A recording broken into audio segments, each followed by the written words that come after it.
bilangnya, Ustaz, anak saya lulus SMA kerja gitu depan kesehatan.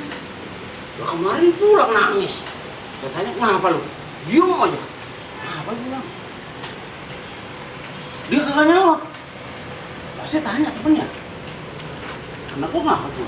Dipecat bang. Kenapa? Gara-gara ngitung. Gara-gara ngitung. Kenapa kan listrik mati bang? Dia harus ngitung manual. Kan departemen kesehatan mesti bersih bang. Lah iya kok. Ngapa bang? Ngitung bang, anak abang itu dari 5 ke 6 muntah, 5 ke 6 muntah.